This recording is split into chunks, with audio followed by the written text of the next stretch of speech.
برج الجوزاء عاملين ايه؟ يا رب تكونوا بألف خير. النهاردة هنتكلم على أهم التوقعات لفترة الأسبوع الأخير من شهر مارس 2026، وده أسبوع مهم جدا ليك. الوقت ده مليان طاقة وحيوية، وبيبدأ من يوم 23 لحد آخر الشهر يوم 31. الأسبوع ده هتحس فيه كده بتغيرات إيجابية كتير، بس كمان محتاج تركيز. الشمس موجودة في برج الحمل، عطارد متقدم في الحوت، المريخ موجود، بلوتو في برج الدلو، والزهرة موجودة في الحمل، وزحل ونبتون كمان في الحمل، وأورانوس المشتري بحركة أمامية دلوقتي في برج السرطان. كل ده معناه إن الطاقة حواليك متغيرة، وفي فرص كويسة تستغلها صح. يوم 23 و 24 القمر موجود عندك، وده معناه إن الطاقة إيجابية جدا. دي أيام ممتازة لأنك تخلص أي مشاوير أو إجراءات أو معاملات عندك، وطاقتك الفكرية كمان عالية جدا، وحضورك بيخليك مؤثر في الناس حواليك. ثقتك بنفسك عالية جدا، وده هيساعدك انك تحقق اهدافك بسرعة. الايام دي كمان مناسبة لو عندك حاجات محتاجة ابراز شخصيتك، او عندك تعاملات فيها سفر او ارتباطات اجنبية.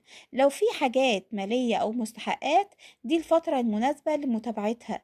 وكمان لو في مشاريع او خطط شغلك فمحتاجة ترتيب وتنظيم. الفترة دي هتساعدك انك تمشيها بسهولة جدا. بعد كده مساء 27 28 و 29 القمر موجود في برج الأسد.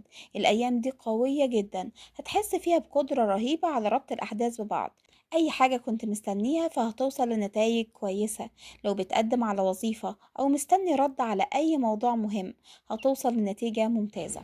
الفترة دي كمان مناسبة جدا لو محتاج تفهم المواقف القديمة وربطها بالجديد، يعني هتطلع بخبرة وحكمة من كل اللي حصل حواليك الفترة اللي فاتت. ممكن كمان يكون في أخبار حلوة أو فرص تظهر لك فجأة، وهتحس كمان إنها مناسبة لخططك المستقبلية. الأيام اللي ممكن تحس فيها بشوية ضغط هي يوم 30 ويوم 31، خصوصا من مساء يوم 29. الفترة دي فيها متطلبات كتير، سواء في شغل متراكم أو مشاوير أو مسؤوليات منزلية. حاول كده ما تضغطش على نفسك زيادة، ركز على المهم الأول وخلي الباقي على جنب. لو حد طلب منك حاجة حاول تهدى وتاخد خطوة ورا خطوة من غير توتر. الأيام دي مناسبة أكتر لتنظيم حياتك الداخلية والتركيز على حاجاتك الشخصية والبيتية كمان قبل ما تدخل في أي حاجة جديدة. بالنسبة للشغل فالفترة دي هتحس كده بتركيز كبير جدا، خصوصا مع تقدم عطارد اللي بيأثر على شغلك بشكل مباشر. لو قبل كده كان في حالة ركود أو تشتت أو إحساس إن شغلك كده مهبط شوية، فدلوقتي هتحس إنك بترجع تستعيد قوتك ومكانتك. ممكن كمان يكون عندك فرص للترقية أو ظهور هيبة في الشغل، الناس حواليك كده هتلاحظ اهتمامك وشغلك. الأوراق والعقود هتمشي كويس، وكمان كل الإجراءات اللي كنت مهمل فيها قبل كده هترجع على السكة الصح. الفترة دي مناسبة جدا لمراجعة كل تفاصيل مهنتك وترتيب أولوياتك العملية، وده هيساعدك إنك تحقق نجاح ملحوظ. بالنسبة للجانب المالي برضو مهم جدا، عندك كده متطلبات مالية، فلازم تكون حريص في مصاريفك وتتابع كل حاجة بحكمة. الفترة دي مناسبة جدا لتنظيم المصاريف ومعرفة ايه اللي مستحق عليك وايه اللي لازم تاخده. كمان مراقبة المصاريف المالية بشكل دقيق. لو محتاج تاخد قرار مالي مهم حاول تعمل خطة واضحة قبل ما تتحرك. الفترة دي هتخليك واعي أكتر بأمورك المالية، وهتساعدك تاخد قراراتك صح من غير توتر. بالنسبة للعاطفة فالفترة دي جميلة جدا للناس اللي مش مرتبطين. ممكن كده صداقات تتحول لعلاقة عاطفية، أو خطوبة تتحول لجواز. لو في علاقات كانت متوترة أو مؤذية فدلوقتي هتقدر تعيد تقييم الأمور وتبعد عن المشاكل بطريقة هادية وشيك. العلاقات المستقرة هتكون أحسن. الفترة دي هتديلك فرصة لبدايات جديدة ومصالحات وربط حقيقي مع شريك حياتك. لو انت مرتبط فعلا فهتحس ان العلاقة مستمرة على وتيرة مستقرة، وفيها كمان لحظات رومانسية وتفاهم أكتر من أي وقت فات. بالنسبة للسفر ممكن يكون شاغل بالك قوي في الوقت ده، سواء حد بعيد عنك أو عرض انتقال مهني لبلد تانية أو حتى انتقال منزلي.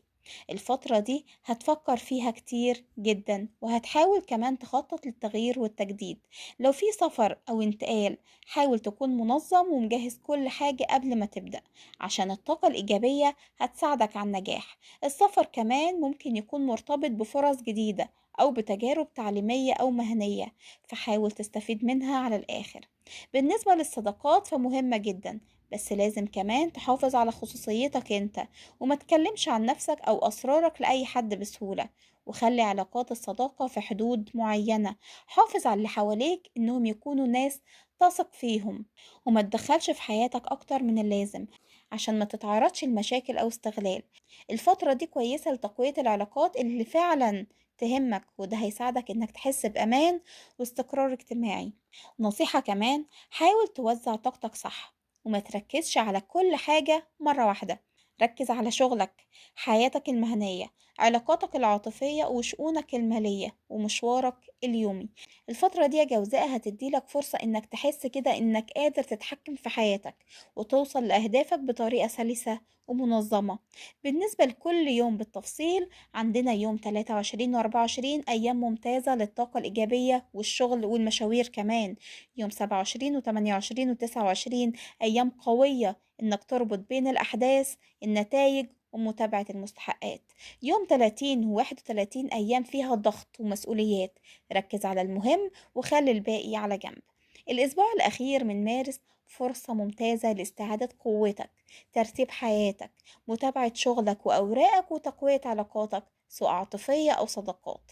استغل كل يوم بالطريقة الصحيحة، وركز على أولوياتك، وحافظ على خصوصيتك.